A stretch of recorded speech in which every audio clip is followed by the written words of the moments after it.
Good morning. We are on the infamous, I'm already falling. Good morning. I am on the infamous Icehouse Canyon Trail with Canelo, the adventure dog. And today we are going to climb up to Ontario Peak, except we're going to avoid the main trail, at least on the way up, and hike the Falling Rock Canyon route. The route leaves the trail at the half-mile mark, where we'll cross the creek bed and head southeast toward Falling Rock Canyon, at which point we will ascend roughly 4,000 feet to the top of Ontario Peak. It is a class 2 and 3 path. It's a really fun route. It's great for training if you've never been to the Sierra Nevada, and just getting comfortable with scrambling, because it's so close to the trailhead and civilization that you really don't have to feel overly committed. At any point you could turn around. It's a really fun route. It's a classic here for St. Gabriel mountain dwellers. Let's get on with it.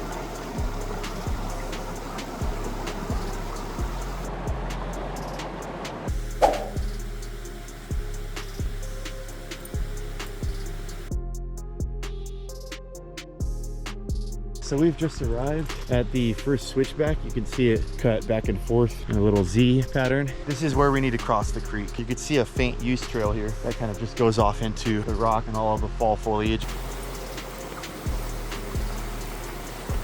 Right after you cross the creek is where the route becomes a route. So you need to be really aware of which canyon you're entering. The general idea, right at that switchback where you leave the trail, you kind of just head in the southeast direction. And the first canyon mouth you see, this gully right here, is Falling Rock Canyon. It's very easy to end up in any of the other gullies. So you shouldn't travel too far from the creek before you end up in Falling Rock Canyon. We're gonna have some fun today. Canelo is doing an excellent job of navigating right now, just using his nose, which I am extremely grateful for on a lot of these trips. This one I've done maybe a couple dozen times, but still it's really nice to know that he knows which way to go too, except for when he sees a squirrel.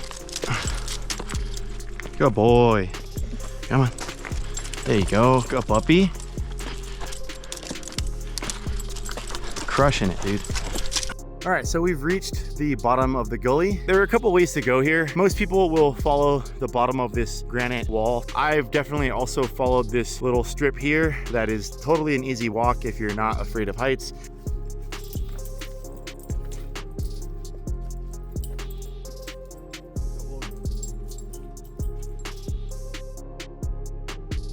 All right, so Canelo and I hit the gully direct via a small scramble. A lot of people might actually end up coming up from this east side here of the canyon, just because that's more of a free path. People who aren't interested in scrambling are gonna go that way naturally. And right now, hey, chill, bro. Canelo, Right off the bat, you can see the canyon kind of splits up into two different ascents, and it might be your instinct to come up to the left here, but that would be wrong. Falling Rock Canyon ascends to the right, and you can actually see someone has taken the liberty to add some arrows to the route, which I think is unfortunate and completely unnecessary. We just need to ascend this talus field and these large boulders for the next, I don't know, like 700-ish feet till we get to our next junction.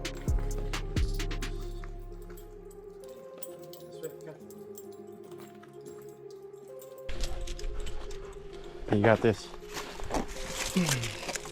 Good boy.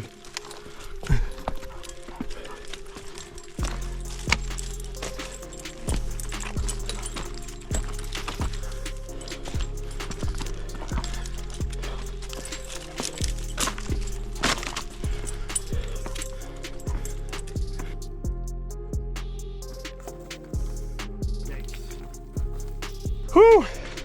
There's a bucket here. Canelo's really good at crushing it up, a lot of this talus. If your intention is to bring a dog, just be careful and know their limitations and what they're capable of before you bring them out here and commit to such a daunting route. Canelo has his harness, and I've got enough webbing to strap around him and carry him down if I need to. If you bring an 80-pound dog, are you really ready to carry him down a slope like this? Probably not. So just be aware, if like you can't get yourself out of any situation out here, someone else is gonna have to. Don't end up in that situation. If you feel like you're incapable or if your partner is not ready for the route, turn around, do something else. There's plenty of mountains out here to see. All right, let's go. Come on.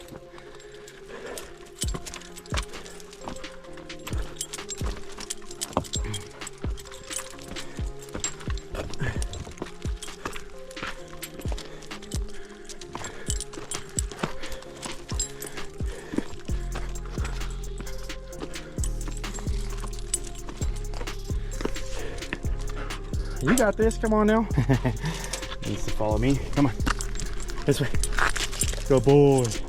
One more. Good boy. We're at the 5,800 foot mark. It's starting to rain, first off. Might have to layer up a little bit, but we're starting to approach another offshoot. I've definitely gone this way before, a long time ago. I know friends who have done similar routes. You really want to stay in the lowest point of the canyon, pretty much for the remainder of the route up to the junction. So we're going to stay left, avoid any steep ascents, even though it looks like there might be a use trail.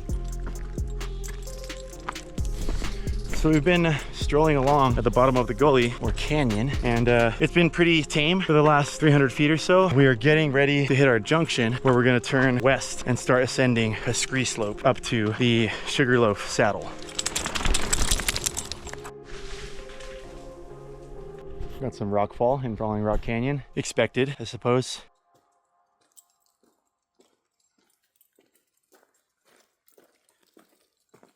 It is moister than an oyster out here. We are at the 6,300 foot mark roughly, and we have approached our junction. We now need to follow a use trail, which is right here in front of us, up the scree slope to the right or west side of the canyon and ascend to Sugarloaf saddle. As soon as we get a couple hundred more feet up, it'll just start to turn into a slope just like this, and we'll ascend on the most obvious route we can find. So I'll show you what that's like in a second.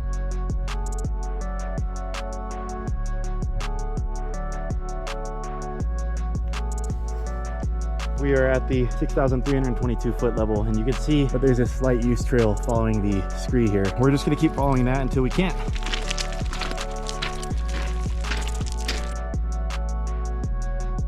You can see the use trail still kind of climbs up a little bit. Eventually it dwindles off. There's larger talus on this side, more toward the center left, than there is over here. A lot of people might see this kind of scree side and try to go up that. Problem is that's gonna be a lot more work.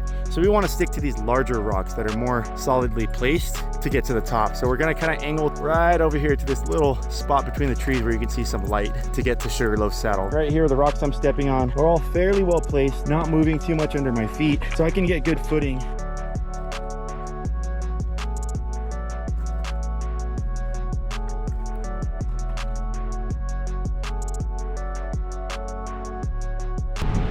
All right, so we made it to Sugarloaf saddle, and it looks like there's actually some really strong winds up here. The forecast was for 40-mile-an-hour winds. So I don't know if Canelo is ready for this. It looks like he forgot his down jacket, so I let him borrow my windbreaker, and I don't know if that's gonna be enough to keep him from getting cold. We'll see how he reacts in a minute. We're gonna try going up a little bit. It looks like he wants to go to Sugarloaf. If you don't already know, once you hit the saddle, heading north will take you to Sugarloaf Peak. Come boy, we're not going that way. Come. Heading north along the saddle will take you to Sugarloaf Peak. Once you get to the top of this little hill over here, the ridge kind of shoots west all the way to Sugarloaf Peak. And it's for the most part a very obvious trail. If you're going north and you start descending, you've gone too far. I don't think we're gonna do that today. I think I wanna just see what this ridgeline's gonna be like, because I wanna make sure Canelo's okay with it. Look good in that windbreaker, dude.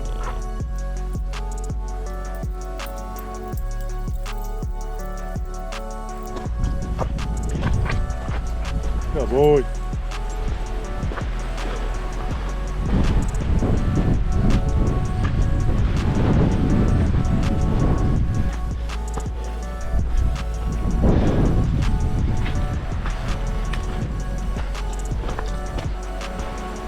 You good? Uh-oh, you're breaking my jacket. Oh, you ripped a hole in my jacket.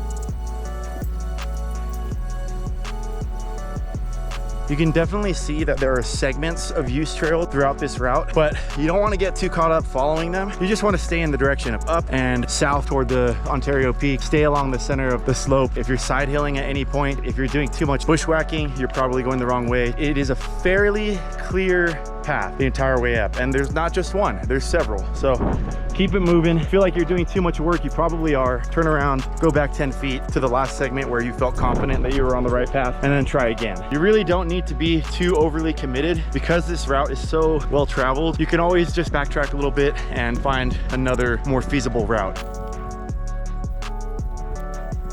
Canelo's not really feeling the weather right now, and I don't really want to put him through that much pain. Like, he just doesn't like water. So we're gonna get home and maybe try this again tomorrow.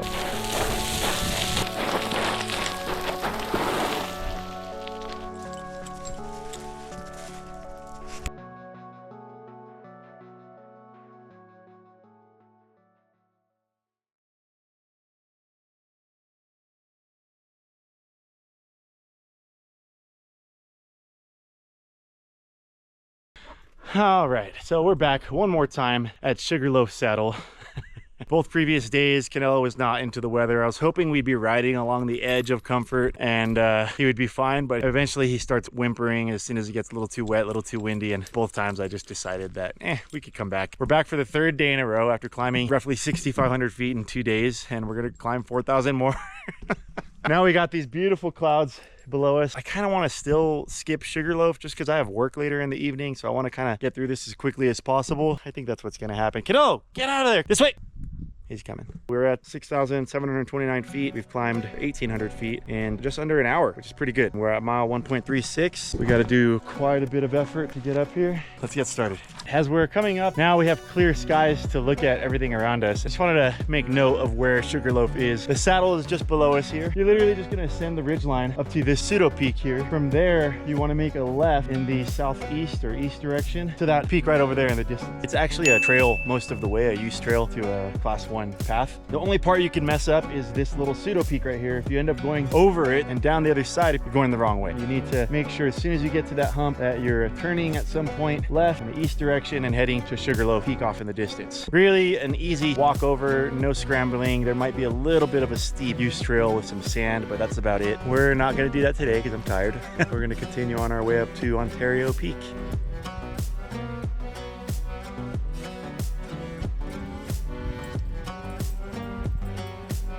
We've just reached this ridgeline connector part again, which we were just in yesterday during the storm. The winds were kind of howling over this part. I think right around this point is when the best route goes from being kind of center ridge or center slope between the brush to the left side or the easterly side of the slope. I want to be clear, that's a generalization. There are use trails all over this side. You don't want to be overly committed to any one way. The most important thing to do is to maintain awareness and constantly be route finding, constantly navigating as you're going along. If you start side hilling too much, you're losing the ridge line, you're going the wrong way. You need to stay on the ridge is your biggest focus, and then just maintain awareness as you navigate consistently throughout the climb. Otherwise, we're looking good out here right now. Beautiful sea of clouds, good times.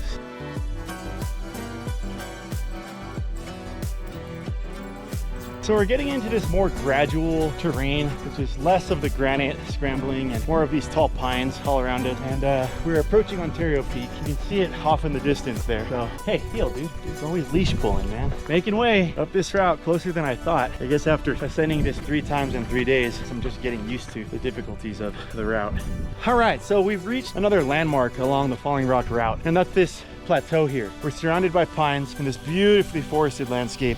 We can see off in the distance here, we've got Ontario Peak, maybe 400 feet before we hit the top. I just wanted to get eyes on the peak. We really need to come down around this way because this is all brush and manzanita, and eventually climb straight up, nearing that saddle there. But on the right side, there's actually a rocky little outcropping that you can see off in the distance. We need to kind of get there. From there, we'll meet the Ontario Peak Trail Junction.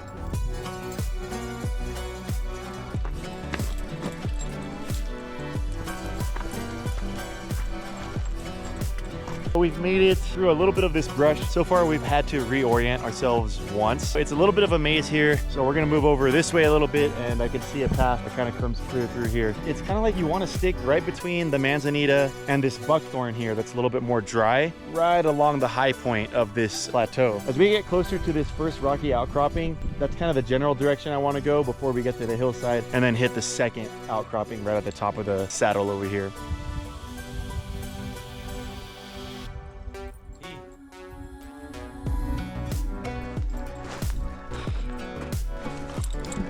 Come on, up. See this guy? Just a monster, dude. All right, so we've reached the Ontario Peak Trail. We are maybe 200 feet from the summit. Looks like it's right at the same elevation as the clouds, which is nice. We'll get some good views. So far, so good, man. Conditions are far more enjoyable than they have been over the last couple of days.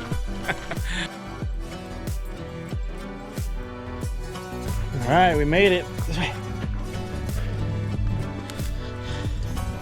Made it to the top of Ontario Peak with Canelo the adventure dog. Couldn't have asked for better conditions, even though we totally made this happen by coming 3 days in a row. Beautiful. Right above the clouds as they dance around the peak. looking down toward the current closure area, San Dimas Experimental Forest, all the way through essentially Wrightwood. Bear Canyon Trail over here looks completely scorched, but you can see the switchback coming up to Mount Baldy, which is covered in the clouds here. Just absolutely stunning. Home sweet home, baby. Oh man, this is a great day to be out. How you feeling, man? You good?